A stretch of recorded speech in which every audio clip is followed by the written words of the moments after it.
Friends, अपन जानते हैं कि जीएसटी पर्पज से जो डीलर होते हैं, ट्रेडर होते हैं, सप्लायर होते हैं, वो 3 तरह के होते हैं। देखिए, एक होते हैं ये हैं बिल्कुल छोटे हाथी, बिल्कुल स्मॉल लेवल प्लेयर। जैसे मान लो अप टू 40 लाख अगर ये गुड्स बेचते हैं तो अप टू 40 लाख, जिनका टर्नओवर 40 लाख तक है उनको रजिस्ट्रेशन कराने की ज़रूरत ही नहीं है। जीएसटी वगैरह की दुनिया से इनका कोई वास्ता नहीं है, इनको रजिस्ट्रेशन कराने की ज़रूरत नहीं है। ये आराम से अपना बिजनेस करो, मस्त रहो। इनको बोलेंगे अपंजीकृत व्यापारी, नॉन रजिस्टर्ड डीलर। एक होते हैं मीडियम साइज के प्लेयर। ये समझो कौन है, समझो ये 40 लाख रुपए से ज़्यादा हैं लेकिन ये 1.5 करोड़ से कम है 1 अप्रैल 2019 से। तो ये वो प्लेयर हैं जिनकी टर्नओवर 40 लाख से ज़्यादा है और 1.5 करोड़ तक है। तो इनको हम एक सुविधा देते हैं कि आप चाहें तो कंपोजिशन स्कीम ले लें। कंपोजिशन स्कीम के बारे में अभी अपन पढ़ेंगे। इसे अपन कहते हैं समझौता स्कीम, कि आप चाहें तो कंपोजिशन स्कीम का बेनिफिट ले लें। ओके। तीसरा होता है बड़े हाथी, समझो जिनका टर्नओवर 1.5 करोड़ से ज़्यादा है। अब इनका जो टर्नओवर है वो 1.5 करोड़ से ज़्यादा है तो इनके पास कोई और ऑप्शन है ही नहीं, इनको रेगुलर टैक्स सिस्टम में आना पड़ेगा। मैं ये नहीं कह रहा कि जो 1.5 करोड़ से कम होते हैं उनको कंपोजिशन स्कीम में जाना पड़ेगा, वो जा सकते हैं। तो अब आपके पता होना चाहिए कि जाना चाहिए या नहीं जाना चाहिए। तो मैं इसकी 8-9 छोटी छोटी खासियत आपको बताता हूँ, फिर आप डिसाइड कर लेना कि आपको कंपोजिशन स्कीम में जाना चाहिए या नहीं जाना चाहिए। देखिए, सबसे पहले है एलिजिबिलिटी। तो मैंने जैसे बताया ना कि इस स्कीम में जाने के लिए कौन एलिजिबल है, वो बंदा जिसका टर्नओवर समझ लो एक बार के लिए 40 लाख से ज़्यादा है किंतु 1.5 करोड़ से कम है, वो बंदा चाहे तो कंपोजिशन स्कीम को अपना सकता है। अगेन ये ऑप्शन है। कंपोजिशन स्कीम अपनाने वाले क्या टैक्स रेट अपनाएंगे? ओके, जो मैन्युफैक्चरर होंगे उनके लिए 2% होगा। हालांकि जीएसटी में आए दिन अमेंडमेंट होते रहते हैं। अगर बिल्कुल अभी लेटेस्ट देखो तो 1% है कि जो मैन्युफैक्चरर होंगे वो जितना भी सप्लाई करेंगे उस पे 1% जीएसटी गवर्नमेंट को चुकाएंगे। जो ट्रेडर है वो लोग भी 1% जीएसटी गवर्नमेंट को चुकाएंगे कंपोजिट टैक्स के नाम से। ग्राहक से नहीं लेंगे आप, ये टैक्स गवर्नमेंट ग्राहक से नहीं ले सकते। आपको टर्नओवर सेल करना है और उसका 1% भोग गवर्नमेंट को चढ़ाना है। और जो लोग रेस्टोरेंट चलाते हैं, होटल मालिक हैं, रेस्टोरेंट वाले, उनको 5% जीएसटी गवर्नमेंट को जमा कराना है, कायदे से ग्राहक से नहीं लेना। ओके, चलिए इसके बाद है not eligible for input tax credit. देखिए, हमने कंपोजिशन स्कीम ले ली, इसका मतलब हमें कोई रक्षा कवच मिल गया ऐसा नहीं है। लोग तो हमसे जीएसटी लेंगे ही लेंगे। देखिए, ये हम हैं जो कंपोजिशन स्कीम लेकर बैठे हैं, तो हम जहाँ से माल लेके आ रहे हैं ना, तो ये लोग तो हमसे जीएसटी लगाएंगे, लेंगे। और न सिर्फ जीएसटी लेंगे बल्कि हम बाद में उसे कहीं एडजस्ट भी नहीं कर पाएंगे। जैसे अगर 60 लाख के हमारे परचेज हुए और 3 लाख रुपए का बाय द वे हमने जीएसटी दिया, तो शायद हमारे दिमाग में होगा कि हम 3 लाख की क्रेडिट ले लेंगे। इनपुट टैक्स क्रेडिट वर्ड हमने सुना है, लेकिन ये रेगुलर टैक्स वालों के लिए वर्ड है। जो कंपोजिशन स्कीम वाले हैं उनको इस 3 लाख का बाद में कोई रिफंड, कोई एडजस्टमेंट, कोई क्रेडिट नहीं मिलेगा। आपकी जो कॉस्ट है वो 63 लाख रुपए मानी जाएगी, इसमें आपको पीछे कोई क्रेडिट नहीं मिलेगा। Applies to intra state supplies. देखिए, जो बंदा कंपोजिशन स्कीम लेगा ना वो दूसरे स्टेट में सेल कर ही नहीं सकता। अगर आप राजस्थान के हैं तो आप यूपी, पंजाब और किसी भी स्टेट या अदर यूनियन टेरिटरी को सप्लाई नहीं दे सकते। आप एक तरह से लोकल प्लेयर बन के रह जाएंगे। तो कंपोजिशन स्कीम का एक ड्रॉबैक ये ज़रूर है कि आपको एक लोकल टेरिटरी में काम करना पड़ता है, और अगर आपको इंटर स्टेट सप्लाई करनी है तो फिर आपको रेगुलर टैक्स स्कीम, जो इनवॉइस स्कीम होती है, उसे अपनाना पड़ेगा। क्वार्टरली रिटर्न्स, ये है कि आपको कंपोजिशन स्कीम में मंथली रिटर्न फाइल करने की ज़रूरत नहीं है। आप 3 महीने में एक बार अपना रिटर्न फाइल करेंगे, क्वार्टरली रिटर्न। तो यहाँ काफ़ी रिलैक्सेशन है। Who can not opt for composition scheme. देखिए, कुछ लोग ऐसे हैं जो कंपोजिशन स्कीम ले ही नहीं सकते, एक तो मैं कहूँगा बड़े हाथी। बड़े हाथी आप समझिए 1.5 करोड़, अभी आप 1.5 करोड़ याद कर लो कि जिनका टर्नओवर 1.5 करोड़ से ज़्यादा है वो कंपोजिशन स्कीम में नहीं जा सकते। इसी तरह जो बंदे आइसक्रीम कि सर क्या, आइसक्रीम, पान मसाला, तंबाकू प्रोडक्ट, इनमें डील करते हैं, टबैको प्रोडक्ट्स उनमें डील करते हैं, वो लोग कंपोजिशन स्कीम नहीं ऑप्ट कर सकते। इसके अलावा जो ई कॉमर्स पोर्टल यूज़ करते हैं वो लोग कंपोजिशन स्कीम ऑप्ट नहीं कर सकते। इसके अलावा जो नॉन रेजिडेंट वगैरह होते हैं या कैजुअल पर्सन्स होते हैं वो लोग भी कंपोजिशन स्कीम को ऑप्ट नहीं कर सकते। ठीक है, मैं आपको एक रफ आइडिया देने की कोशिश कर रहा हूँ। इसके बाद है composition taxable person not eligible to collect tax on supplies. ये जो कंपोजिशन स्कीम वाले बंदे हैं ना, इनको अपनी दुकान पे लिखवाना पड़ेगा कहीं पे कंपोजिशन टैक्सेबल पर्सन। इससे क्या होगा, ग्राहक को पता लग जाएगा दुकान में घुसते ही कि ये बंदा जिसके दुकान पे हम आए हैं वो जीएसटी वसूल नहीं कर सकता, वो कंपोजिशन स्कीम को अपनाए हुए बंदा है और ये बंदा जीएसटी वसूल हमसे नहीं कर सकता। तो ये ग्राहकों की अवेयरनेस के लिए है। इसलिए हर वो बंदा जिसने कंपोजिशन स्कीम अपना रखी है उसको अपनी शॉप पे कंपोजिशन टैक्सेबल पर्सन लिखवाना पड़ेगा।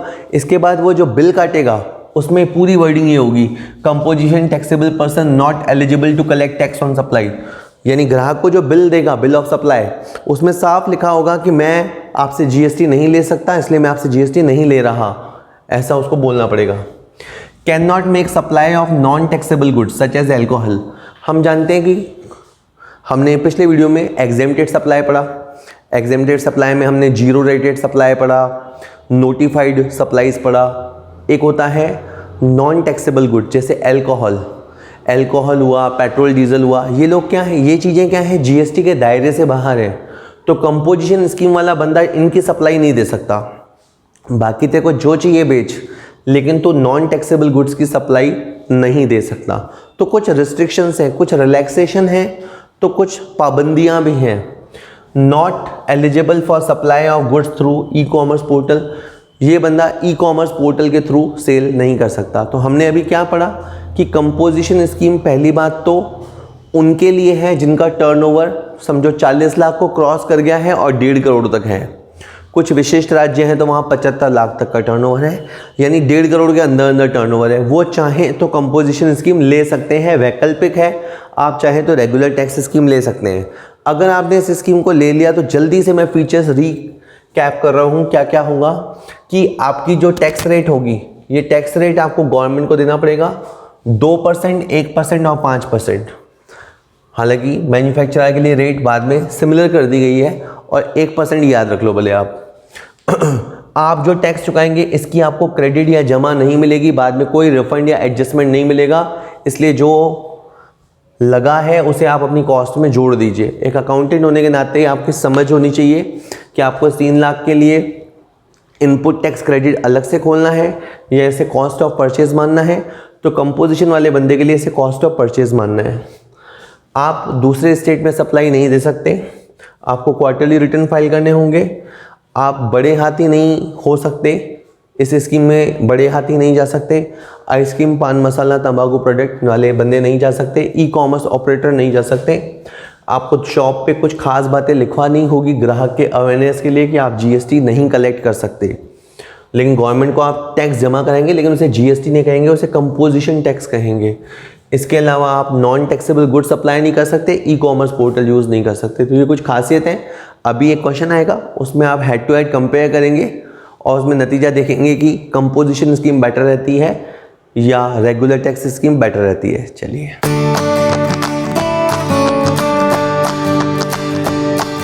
कंपोजिशन स्कीम की जो खासियत होती है उनके बारे में सुना। अब हम एक क्वेश्चन देखते हैं, रियल लाइफ क्वेश्चन। एक बार के लिए मान लीजिए कि एक बंदे को नॉर्मल टैक्स सिस्टम में रजिस्ट्रेशन कराना चाहिए या कंपोजिशन में रजिस्ट्रेशन कराना चाहिए। बाय द वे आप टैक्स प्रैक्टिशनर हैं, तो एकदम से अगर कोई कस्टमर आता है और वो बोलता है साहब मेरी सेल ज़्यादा है, अच्छी सेल है, बताओ मैं कंपोजिशन स्कीम लूँ या नॉर्मल इनवॉइस सिस्टम लूँ, तो आप एकदम से उसको आंसर नहीं कर सकते, पहले आपको उसके थोड़े फिगर्स लेने पड़ेंगे, उसके परचेज, सेल्स, एक्सपेंसेस वगैरह के, तब आप उसको बताना कि तेरे लिए कंपोजिशन स्कीम बेटर रहेगा या इनवॉइस स्कीम बेटर रहेगा। एक क्वेश्चन के माध्यम से इसको समझते हैं। मिस्टर जेड एक निर्माण करता है जो सामान की कोई सूची नहीं रखता है, वर्ष के लिए आपको निम्नलिखित संभावित सूचना प्रस्तुत करता है। एक बंदा आया आपके पास, उसने कहा सर मेरे को लगता है ये इस साल होने वाला है। क्या होने वाला है? कि सर मुझे लगता है कि मैं माल का जो परचेज करूंगा वो 70 लाख का होगा, परचेज जो होगा वो 70 लाख है और इसमें मैं जीएसटी 5% चुकाऊंगा, यानी ये जो मैं माल लाता हूँ वो 5% जीएसटी वाला है। विक्रय, इसको लगता है सर ये मैं माल जो है ना वो बेच दूंगा 75 लाख में। यहाँ पे लिखा है सभी करों को शामिल करते हुए, यानी ये फिगर जो है 75 लाख रुपए, ये इंक्लूसिव टैक्स है। अगेन इसमें जीएसटी 5% शामिल है, इस फिगर में जीएसटी शामिल नहीं है, इस फिगर में जीएसटी शामिल है। विवेचना कीजिए, आपको एनालाइज करना है कि क्या उसे समझौता योजना यानी कंपोजिशन स्कीम का विकल्प अपनाना चाहिए यदि कंपोजिशन लेवी जो है वो है टर्नओवर का 1%। अपने को पता है जनरली कंपोजिशन स्कीम में 1% की रेट होती है, क्वेश्चन में दे दिए तो अब आप उसको चैलेंज कर नहीं सकते। जीएसटी कानून के तहत आवश्यक विस्तृत वैधानिक रिकॉर्ड रखने के व्यय 2,40,000 है। जीएसटी कानून जो है उसमें बहुत सारे लेजर वगैरह मेंटेन करने पड़ते हैं, तो 2,40,000 का एनुअल खर्चा आएगा। कंपोजिशन स्कीम के तहत कम रिकॉर्ड रखने का व्यय 1 लाख है। कंपोजिशन वाले बंदे को रिटर्न कम भरने पड़ते हैं तो उस पर खर्चा कम आएगा, यानी इसमें समझो रिकॉर्ड रखने के लिए बंदा भी एक्सपर्ट चाहिए, फिर सीए की सर्विसेज भी लेंगे, तो इसमें आपका ज़्यादा खर्चा आएगा क्योंकि साल में ज़्यादा जीएसटीआर जाते हैं। इसमें आपका खर्चा मात्र 1 लाख बैठेगा। कर भुगतान का चाहे कोई सा भी तरीका हो, अन्य व्यय 1,80,000 है। बाकी तो जो आपने वो दुकान चलानी है उसमें हमारा जो खर्चा होगा वो 1,80,000 होगा। तो हम जानते हैं कि 1 अप्रैल 2019 से 1.5 करोड़ तक वाले बंदे जिनका टर्नओवर 1.5 करोड़ तक भी है वो कंपोजिशन स्कीम का बेनिफिट ले सकते हैं। इसको लगता है कि आने वाले साल में मेरी सेल 75 लाख के आसपास होगी तो कंपोजिशन स्कीम में जा ही सकता है। अब आप शुरू से देखो, मैं मान लेता हूं कि ये कंपोजिशन स्कीम ऑप्ट करता है, इसका सीए इसको सजेस्ट करता है कि भाई साहब आप चक्कर में मत पड़ो, आप तो सिंपल स्कीम लो, कंपोजिशन स्कीम ले लो। तो इसने परचेज किया कितने का? 70 लाख का। तो यहां पे लिखा बेटा मैंने कॉस्ट ऑफ परचेज 70 लाख रुपए का माल है, सामने वाला आपसे 5% जीएसटी लेगा। और देखिए आप जानते हैं, मैंने अभी बताया कि कंपोजिशन स्कीम में आपको चुकाए गए टैक्स की क्रेडिट नहीं मिलेगी, तो ये 5% आपके जुड़ गया, तो 70 लाख रुपए का माल आपको कितने का पड़ेगा? 73,50,000 कि सर वापस बताओ। अगर हम कंपोजिशन स्कीम वाले हैं तो जब हम माल लेके आएंगे तो हम तो माल सामने वाले से लाएंगे, तो सामने वाला जीएसटी लगाएगा ही लगाएगा, तो सामने वाला जो जीएसटी लगाएगा उसको हम कहीं पे भी एडजस्ट नहीं कर पाएंगे, तो वो हमारी कॉस्ट में जुड़ जाएगा, वो हमारा पार्ट ऑफ द कॉस्ट बनेगा। उसके अलावा अपन अकाउंट मेंटेन करेंगे, उसमें जो अपना खर्चा होगा बेटा जी वो खर्चा होगा कंपोजिशन स्कीम में 1 लाख रुपए, क्योंकि थोड़े से कम लेजर मेंटेन करने पड़ेंगे, थोड़ा आप सस्ता लड़का भी रख लेंगे तो काम चल जाएगा, सीए के पास भी साल में शायद 4 बार ही जाना पड़ेगा, तो आपका बच जाएगा हिसाब किताब, ठीक है। इसके अलावा अदर एक्सपेंसेस तो वैसे लिखने की ज़रूरत नहीं है क्योंकि दोनों ही हालतों में वो 1,80,000 है। तो अब आप देखो कि अगर आप कंपोजिशन स्कीम ऑप्ट करते हो तो आपकी जो टोटल कॉस्ट बैठेगी 73.5 लाख रुपए, 1 लाख रुपए और 1,80,000 रुपये, 76,30,000 रुपये आपकी कॉस्ट बैठेगी।